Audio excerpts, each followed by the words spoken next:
que John m'a appelé. John dit, tu as des problèmes. Et qu'on devait te mettre délégué, et puis par la suite, on t'a remis. Je lui ai dit, Kokora, tu sais, le combat que moi je mène là, c'est un combat responsable.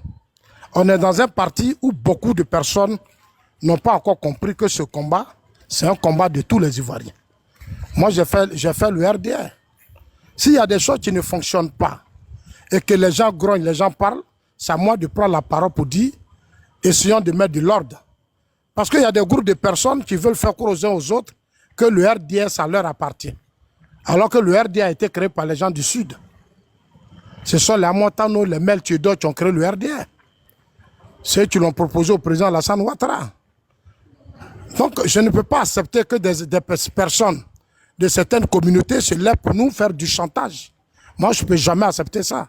Et je le dis, même si ça fait du mal, c'est un parti politique qui a vraiment mené de longues luttes, il y a eu des morts, des gens sont tombés. Voilà, aujourd'hui, on est au pouvoir, on est devenu RHDP. Dieu merci, la fois dernière, au stade, le président Ouattara a été clair. Il dit en 2005 qu'il a créé le RDR, le RHDP, lui, est bédié à Accra. C'est depuis Accra qu'ils ont eu l'idée de la création du RHDP. C'est le président Ouattara qui l'a dit. Si vous lisez son discours, vous allez comprendre. Voilà, donc John, je ne vais pas trop parler de Kokora parce que je vois même ses limites quand il est sur NCI. Je le vois, hein, sa tête là, sa grosse tête là, sa grosse tête sur NCI, je le regarde. Je le vois souvent, il est malmêlé par Steve Biko. Bon, c'est le système actuel qui décide de tout ça pour que Kokora soit notre représentant sur des médias. Je ne sais pas qu'est-ce qu'il dit concrètement. Il s'est même trompé la fois dernière, il dit que le président Ouattara est PDCI RDA. Je leur ai dit, avec le temps, vous tous, vous allez comprendre. Ça dit, il parle jusqu'à, il dit non, le président est PDCI. Ça dit, c'est que lui, il pense là, c'est ce qu'il a dit. Parce que Kokora, c'est un PDCI. Moi, je dis toujours aux gens, lui et mon oncle sont PDCI. Kokora, là, c'est pas mon petit frère, c'est mon aîné. Voilà, donc, ce soir, pour lui, je ne vais pas aller loin. Parce que il fait partie de ceux qui ont gouspillé toute cette plainte contre moi. Mais comme Dieu est Dieu, et que mon combat est un combat juste, moi, je suis serein. Et ça m'a donné des expériences. Ça fait qu'aujourd'hui, en Côte d'Ivoire, dans le monde entier a su que c'est sous le président Ouattara qu'on m'a mis sur mon propre pouvoir, qu'on m'a mis des menottes. Parce qu'il y a eu des inconscients qui n'ont pas compris. C'est des choses qu'ils devraient éviter. Mais ils n'ont pas compris. Mais ce sont des expériences de la vie. Voilà. Ce sont des expériences de la vie. Pour lui, je vais m'arrêter là. Parce que ce n'est pas un homme. Voilà, ce n'est pas un homme. Quelqu'un, je te trouve chez le ministre Cissé Bakongo. Sur le cœur, hein? Je te trouve chez le ministre Cissé Bakongo. J'arrive alors que j'ai un rendez-vous avec un ministre par rapport à un ami qui a travaillé pour le district. Et sa femme est malade à Paris. Il a besoin d'argent pour aller soigner sa femme. Il me dit, Zasso, aide-moi. Donc, j'ai dit, mais il dit, non, mon dossier là, c'est chez le gouverneur. C'est au temps du ministre du gouverneur, Mambeki, il avait fait le travail. Donc, moi, j'ai pris le risque, je suis allé voir le ministre Cissé Bakongo, parce que la femme de mon ami est malade. Le ministre a dit, tu viens le lendemain. Le gouverneur Cissé Bakongo. J'arrive là-bas, je trouve Kokora là-bas. Moi, mais d'abord, je ne l'ai pas reconnu. C'est après, je l'ai vu. J'ai dit, hey, Kokora, c'est toi. Il était assis parce qu'il y a deux salles. Il y a la première salle d'attente et puis il y a la salle VIP. Donc moi, je suis rentré, j'ai salué Kokora, je suis allé saluer la secrétaire. Et puis après, je reviens maintenant vers Kokora. C'est là, il me dit, ah, voilà ma femme. Bon, comme je la connaissais, j'ai dit, mais maman, il y a un peu longtemps, et j'ai embrassé ma mère. Parce que c'est la femme de mon ami. C'est la femme de mon aîné.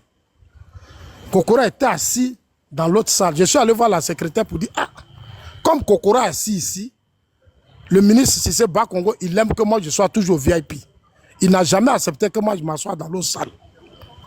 Voilà, parce que ici, l'Abidjan, ici, là, en Côte d'Ivoire, ici, tout ce que Cissé Bakongo fait, élection municipale, tout ce qui est casse, les quoi, tout ça, c'est moi Zasso qui monte au créneau.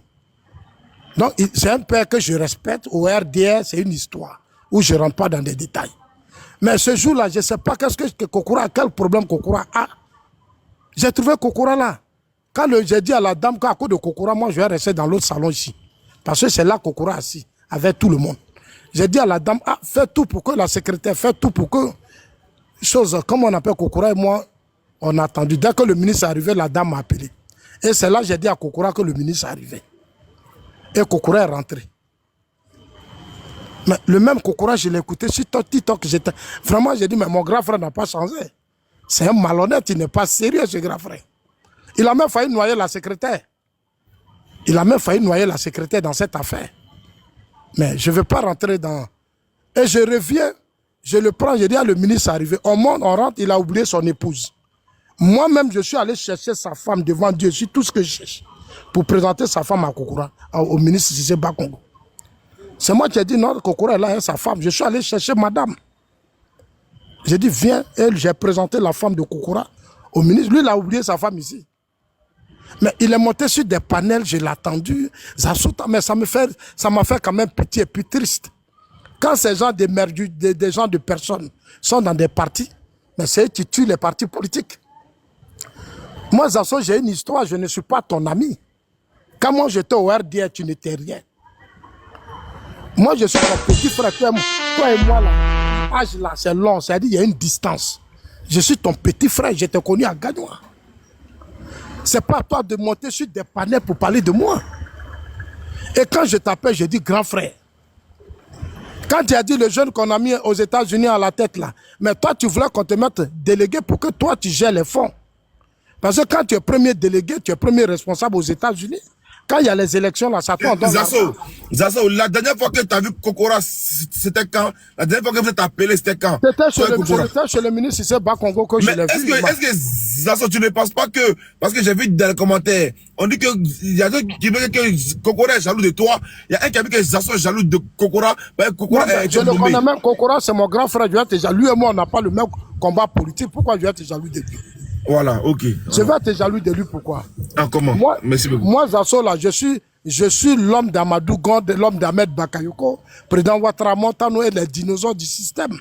Kokora et moi, on ne joue pas dans le... On joue pas dans... En fait, quand on dit il est jaloux, ça veut dire par rapport à quoi?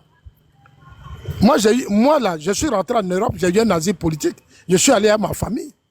Kokora allait attaquer un aventurier. Lui et moi, on n'a pas la même vie. Peut-être que c'est beaucoup... Moi, Zasso, j'ai été nommé porte-parole du président Ouattara. Moi, j'ai été reçu par le président Ouattara au RDR. C'est dans l'opposition que moi, j'ai connu le président Ouattara. Gbagbo, c'est mon parent. Il était au pouvoir. Moi, j'ai soutenu le président Ouattara parce qu'il était victime des injustices. Et j'ai laissé le président Ouattara et j'ai laissé Gbagbo pour aller soutenir le président Ouattara au RDR. Qui pouvait le faire? Non, ils appellent quoi jalousie? Moi, je vis en Europe avec toute ma famille. Qu'est-ce que j'ai à avoir jalousie par rapport à Kokora, quoi? Il a quoi? Et puis moi, je vais être jaloux de lui. Quelqu'un qui vit aux États-Unis, qui a une vie stable, aujourd'hui, qui se bat. Aujourd'hui, qui est Abidjan, qui roule dans des voitures, des choses, parce qu'il veut forcément amener le ministre Touré Mamadou à montrer qu'il est quelqu'un de sérieux. Je le mets au défi, il n'a qu'à aller dans sa région pour faire des activités politiques. Vous allez voir. Le combat politique, ce n'est pas seulement les panels et puis quoi, c'est le terrain. En 2020, moi, j'étais en Côte d'Ivoire. Alpha Yaya et moi, ce qu'on a montré en 2020, c'est des voitures que j'ai louées pour faire la campagne du président Ouattara. J'ai fait la tournée politique en 2020 avec le président Ouattara. On a fait la tournée politique. Moi, je ne suis pas... En fait, ce qui me gêne un peu, c'est certains responsables politiques. Souvent, je me dis, est-ce que vous aimez le président Ouattara? Est-ce que vous ne l'aimez pas? Ça me fatigue. Parce qu'il y a des gens qui ne sont pas de même niveau que nous. La politique, le combat, c'est la reconnaissance, c'est le respect de ceux qui ont mené la vraie lutte. En 2020, là, moi, j'étais à Abidjan ici. Ahmed Bakayoko à Bobo. À Bobo, là, c'était un défi parce qu'il y avait les enfants qu'on appelait les enfants en conflit avec la loi. Il fallait récupérer à Bobo. Ahmed était au Koweït. Et Ahmed Bakayoko m'appelle pour dire, Zasso, il faut que tu rentres à Abidjan.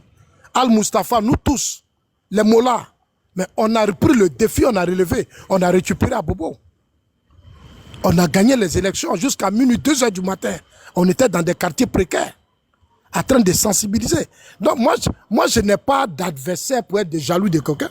Kokora quoi? Kokora, sa femme vit en Afrique. Moi je suis parti avec toute ma famille, ma femme là. J'ai dit ma femme en Suisse. Quand je partais là, j'ai pris ma famille.